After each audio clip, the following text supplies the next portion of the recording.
Feels good to have a newly hatched desire, doesn't it? When hope is still alive.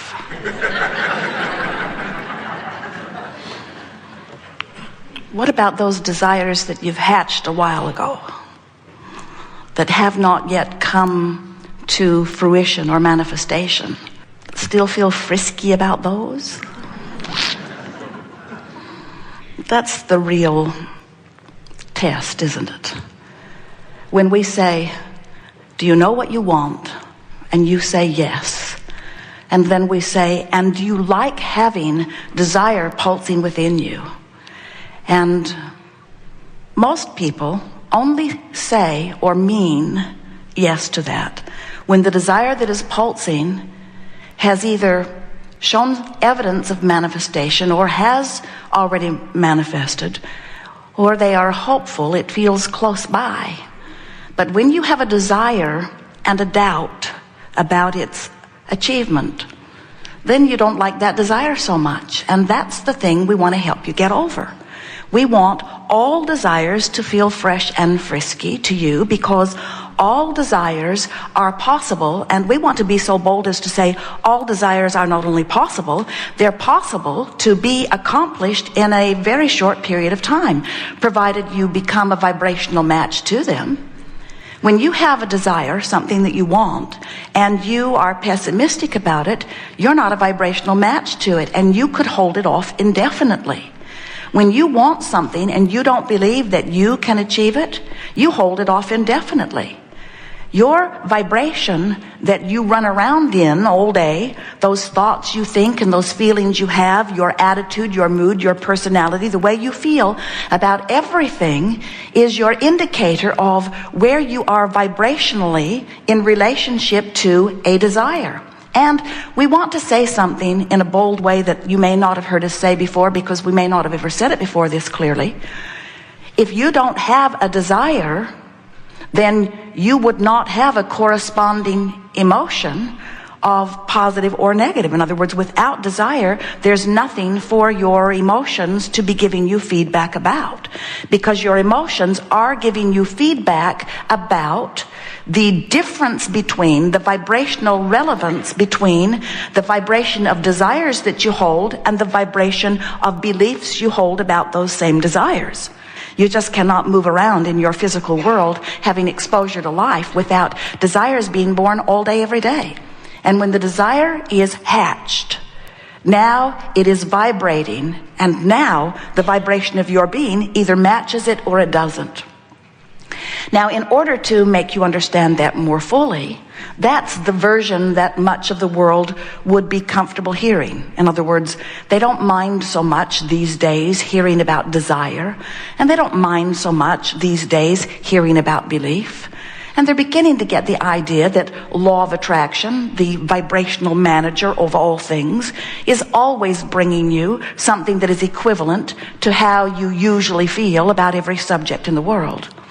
But in order to really understand your creative endeavor, in order to really understand why some things are working for you and why others aren't, you've got to get a handle on your emotions, because your emotions give you moment by moment, play by play feedback about the vibrational relationship between who you have become since you launched this desire. And that requires a bigger explanation of the larger part of who you are. Everything that ever becomes what you call real life manifested reality was a vibration first. Nothing happens that isn't preceded by plenty of vibration. That's why your planet was thought into being long before the physical manifestation began to take place. It's hard for you to wrap your thoughts around it because you can't step back far enough to see that beginning creation, but you certainly can step back far enough to recognize that the thoughts that you chronically or systematically hold as you beat the drum of them, positive or negative, begin to show up in your life. Manifestations are directly related to the habit of thought that you think, and that's what a belief is. A belief is just a thought you keep thinking. Now, you've picked up a lot of your beliefs from those around you, and the thing that's interesting about beliefs is you think that beliefs are believable. Not only that, you think that beliefs ought to be believable because When you believe it, it happens, so you say it's real. So this is a valid belief, you say. I've got proof that this is a valid belief because there's the evidence. And we say, so? Anything you give your thought to will manifest. Don't let that be your criteria. Oh, this horrible thing is real, therefore I will give it my undivided attention. Oh, see, it was real, it got me too. And we say, it didn't get you because it is reality. It got you because you gave your attention to it. Anything you give your attention to, you activate in your vibration. And when you activate it in your vibration, it's like saying, come to me. So if you're giving your attention to wanted things and doing it regularly, it's like saying, come to me, this thing I really, really like. But if you're giving your attention to something unwanted, saying, no, go away. I never want to see you. I want you to be rid from the planet. I will join a group of others and we will push hard against you and we will eradicate you. There is a war against poverty and a war against AIDS and a war against cancer and a war against teenage pregnancy and a war against terrorism and a war against poverty and a war against, and all of them are getting bigger. Because when you push against anything, it doesn't go away, it becomes more. Attention to it causes a gravitation of forces and components and circumstances and events to accommodate it. So if we were standing in your physical shoes, we would not use as our criteria for giving our attention to something the reality of it. It's real, therefore I should contemplate it. It happened, therefore I should make a monument about it. We would ask, how does it feel when you give your attention to it? And if the answer is it feels wonderful, then our encouragement would be, then give it your attention. But if it doesn't feel good when you think about it, your guidance is saying to you, you are thinking a thought, which you certainly have the right to do. You are looking at something, contemplating it, therefore activating the vibration of it.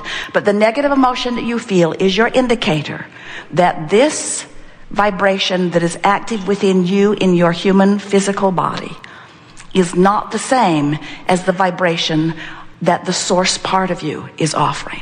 So when you ask for something, not only does the non-physical part of you give attention to it, the non-physical part of you, that source, soul, eternal part of you, becomes it.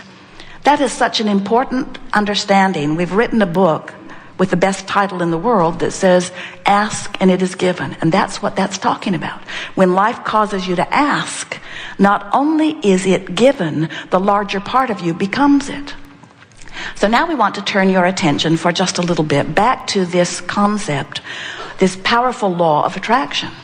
And think about, so you've been living life out here just like you knew you would, on the leading edge where the contrast is extreme, where it is more specifically focused, where it will evoke from you more specific requests because you are leading edge creators in a leading edge time-space reality, meaning the time and the space cause you to focus.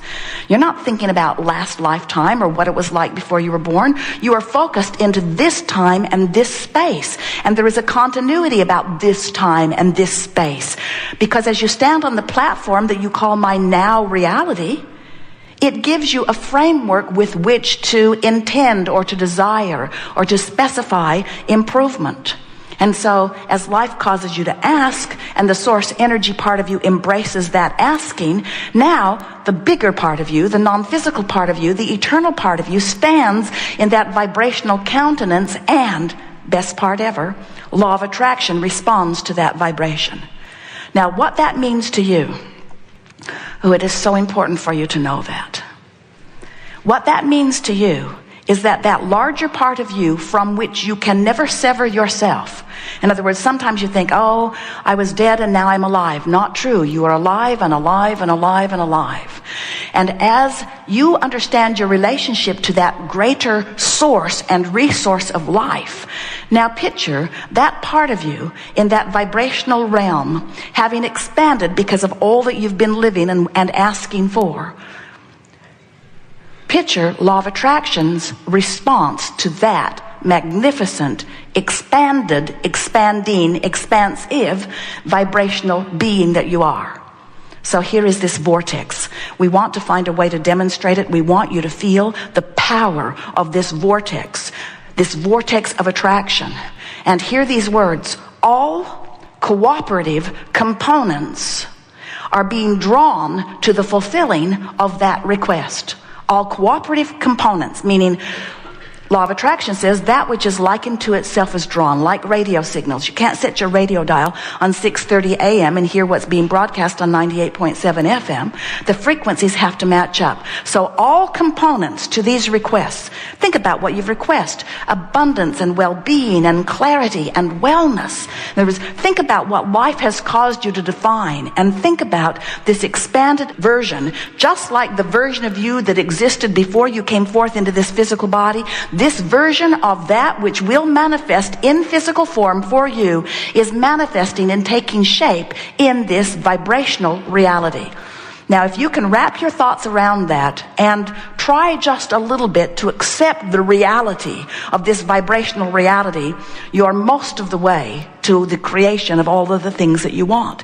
If you have a hard time accepting that, if you say, oh, this is just mumbo jumbo from whoever Abraham is trying to give us something for our money as we've spent it, we want you to understand that this is a vibrational reality, and all things that you know as reality started there. It's big, it's bold, it's magnificent, and law of attraction is calling to this vortex all cooperative components.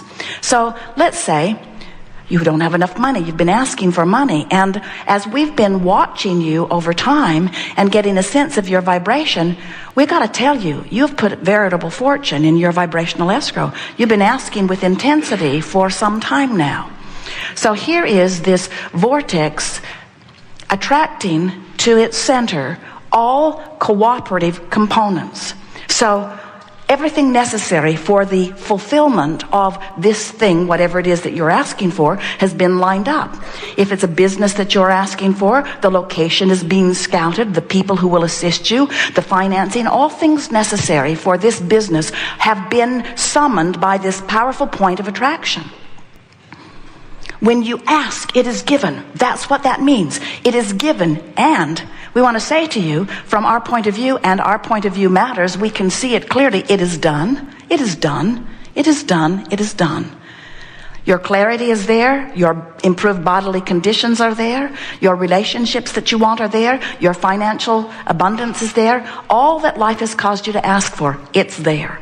But when we talk about the cooperative components, now we have to talk about you. And we have to ask the question, are you a cooperative component of your own desire? Where is it? It's taking too long. Where is it? It's taking too long. Where is it? It's taking too long. I don't have enough. I don't have enough. I don't have enough. I don't have enough. I've never had enough. I've never had enough. I've never had enough. I don't know anybody who has enough. I don't know anybody who has enough. Are you a cooperative component? Are you a cooperative component to what you are asking for? Or are you, like so many people, stuck in step one? You know what step one is? Step one is where the contrast causes you to ask. Step one is where you know what you don't want, and so you are vibrationally requesting the improvement or the exact opposite of what you don't want, which is what you do want. Step one is where you're asking for what you want. Step two is source, the larger part of you, becomes the vibrational equivalent of what you've asked for. That's that vortex that we're talking about. But step three is what this gathering is all about. Step three is you've got to find some way, somehow, to be a cooperative component. You've got to figure out how to get in that vortex yourself, because everything you want, all the clues, all the paths, all the evidence, all of the suggestions, all of the great ideas, all of the rendezvous points, they're all in that vortex. And you got to get in there. And you know what it feels like when you are in there? It feels really good. It feels interesting. It feels fascinating. It feels exhilarating. It feels exciting. You feel passion. You feel love and appreciation and enthusiasm. When you are consistently hanging around in those vibrations, you're in the vortex. And when you hold that vibration for just a little bit of time, what happens is you begin to see the evidence of it. Haven't you ever walked side by side with someone you know, maybe a friend, maybe a family member, and what you see from life looks so different from what they see from life? When you get in the vortex, you begin seeing life through the eyes of source, because you and that which is source are one vibration.